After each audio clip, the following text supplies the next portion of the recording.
Hello, and welcome to Sitter's Baked Goods. Today we're going to be making puff pastry. This is a nice laminated dough. We're going to be doing 2 double folds and 2 single folds to get a total of 144 layers. With that amount of layers, you'll get a nice inch or so puff from your puff pastry, which makes it perfect for those apple cages, any of the other cages, and really any puff pastry treats you want to make. This puff pastry recipe will work for. So let's get into it. So we're going to get ourselves ready. I have my butter that's going to go into the dough ready. I have my butter that's going to be laminated, and my salt water ready. We're going to be using bread flour and pastry flour. We need the strength from the bread flour, but we also want it to be slightly delicate, so we're going to mix it with some pastry. We want this to be nice and sifted so that there's no lumps. And now for the pastry flour. Whoa. The other reason we're going to be sifting it is to nicely spread all the bread flour and pastry flour together so that it's not all pastry flour in one area and all bread in the other. Next we're going to add our salt water. There's no yeast in this recipe, so you don't need to worry about fully mixing in your salt or anything. Just make sure you get the right amount of salt. Once this is semi-mixed, I'll add in the butter, and then we'll let it go on medium speed for about 8 minutes.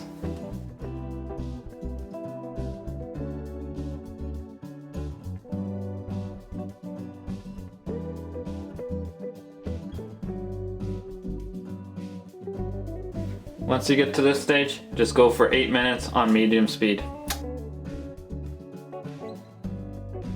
Once those 6 to 8 minutes is up, you're going to get a dough that looks like this. Put it on your plastic wrap. You can cut a star in it.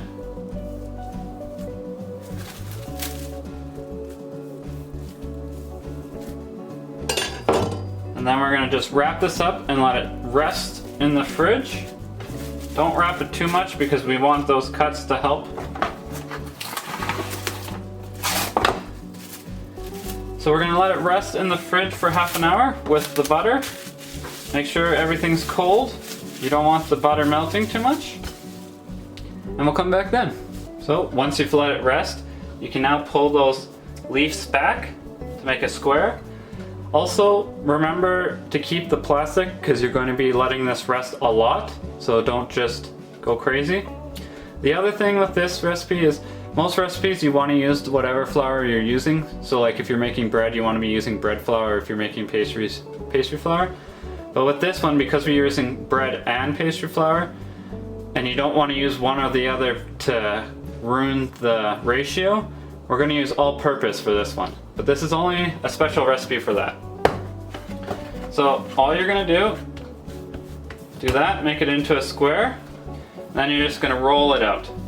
Make sure you're not using too much flour. You don't want to make this too dry.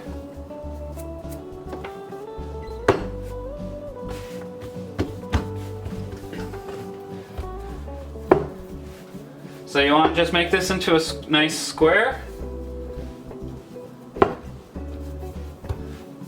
Big enough to put your butter in.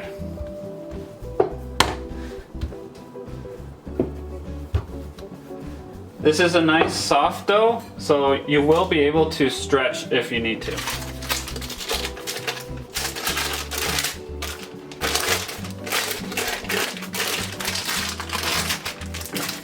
So take your butter, whatever direction your dough is, make it go in the opposite direction. You want to make a triangle, or not a triangle, a diamond. That way you can put a leaf there, a leaf there, a leaf there, and a leaf there. Stick it all together, and there you are. You have your butter nicely inside. Just make sure that you're not ripping the dough at this stage. And we're just going to roll it out again to get a single fold. Because it's really soft, I like to start with single folds because they're quicker And what it will do is you'll start working the dough more and more, and that gluten will build up to where it gets harder to hold, and it will hold itself more. But if you start to go right off to the big double fold, all of a sudden you'll roll it out too much and you might rip it or spill out the butter, a lot of things. So just be very careful and try and just do a single fold at first, and we'll move on to the next ones after it rests.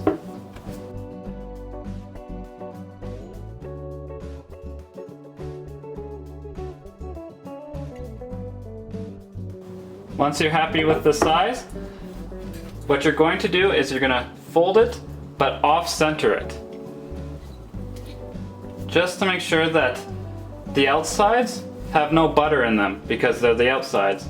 And if you just try and level it perfectly, you might put this outside with this outside, and then it's just going to be layers of dough rather than dough, butter, dough, butter. Square it off.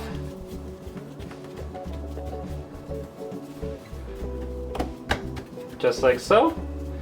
And mark what stage you're at. I always do 2 singles first, then the 2 doubles. So if I poke a little thing, I'm on stage 1, then stage 2, then stage 3, then stage 4, which means it's done. But we're at stage 1. And this also helps for if you're at the bakery and someone just comes along as you're doing something and you're like, hey, can you quickly do the puff pastry? They'll know what stage you're on and know what to do next. Just make sure that everyone knows what stage you do at the bakery so that they're not doing the wrong fold.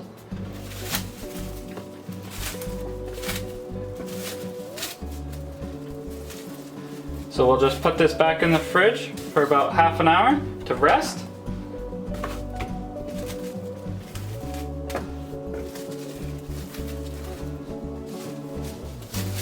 And we'll do our next single fold.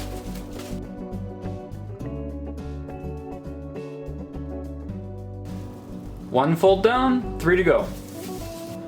Now for our next roll.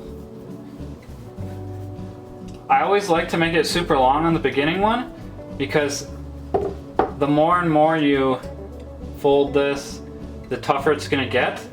And if you can keep it long, you don't have to roll it out as much to get enough space to do your roll or your fold. So keep that in mind when you're rolling out your dough, that if you keep it long, you can easily get those folds in. And the way you get it long is if the width is long. So if I fold this in now, you see how thick it is and short it is? So that will be hard to work with. So if I just get some flour on there. If I roll it out a bit more, but this way, it'll make the next round easier. So let's just do that for a bit. If you're having troubles, like it's just too much, it's getting too tough on you, just put it back in the fridge and let it rest.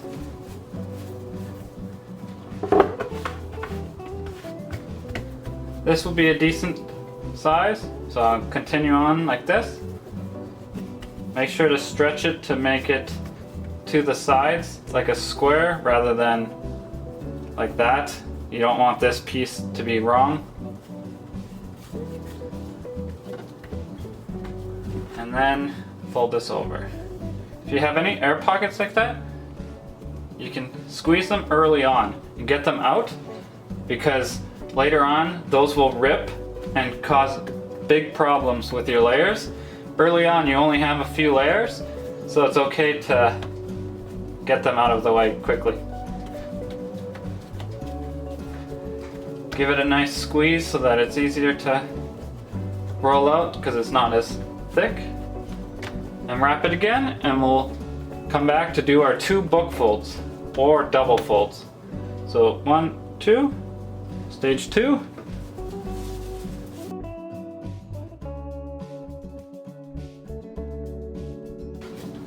Now let's roll it out for the third time. This time we're going to do book fold or double fold. And the quick, easy math to figure out how many layers you have so that you know what does what.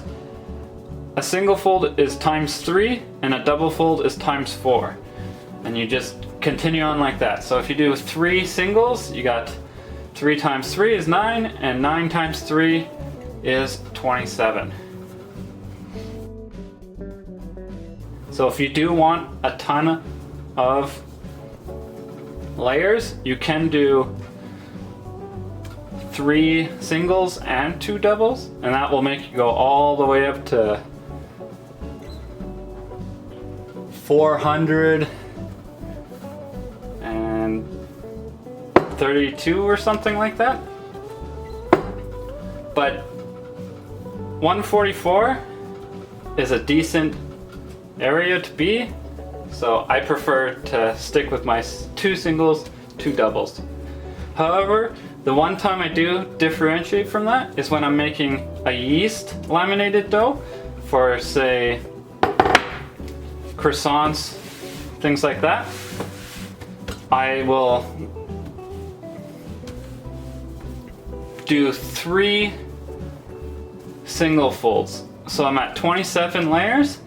And the yeast. The yeast is going to help you rise with the yeast laminated dough, so you don't need as many layers. But it's always nice to know what you need to do for whatever recipe you're making, if you decide that this recipe isn't for you.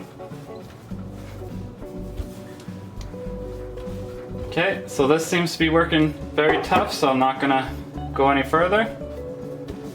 So make sure you offset it. And what I mean by offset is have one side not as far and the other side a bit further so that the middle doesn't become butterless.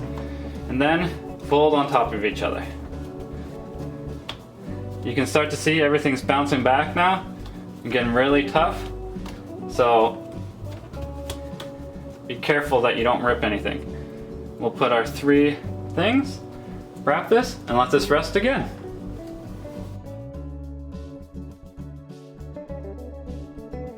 If you do any rips like I just did there, on your next roll, fold it over that.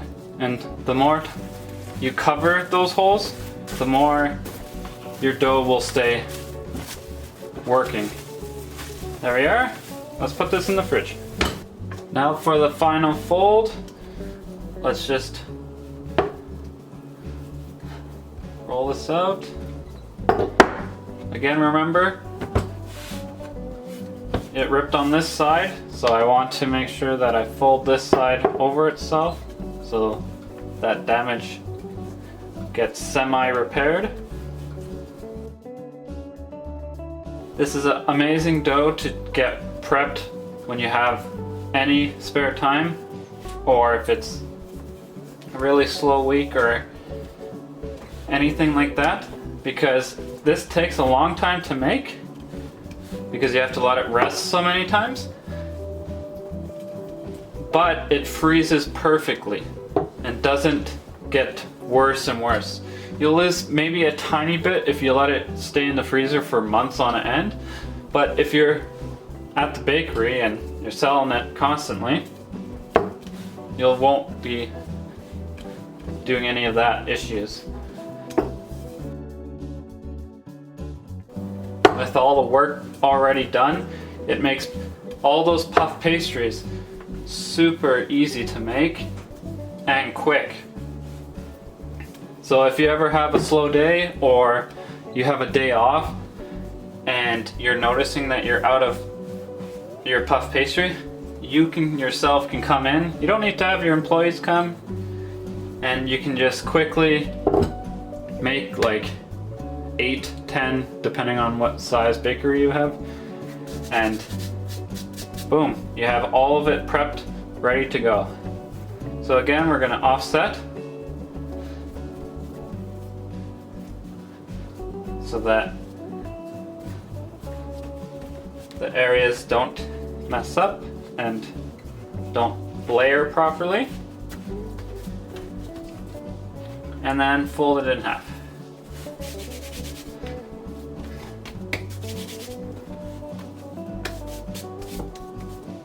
I have a little bit too much flour, so I'm just going to put this off to the side and clean up.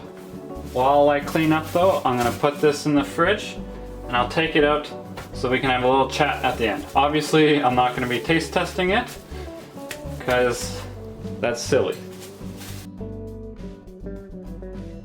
So here's how this one turned out. It's looking good. If you want to see how to use it, watch some of my cage recipes. That's how I normally use them.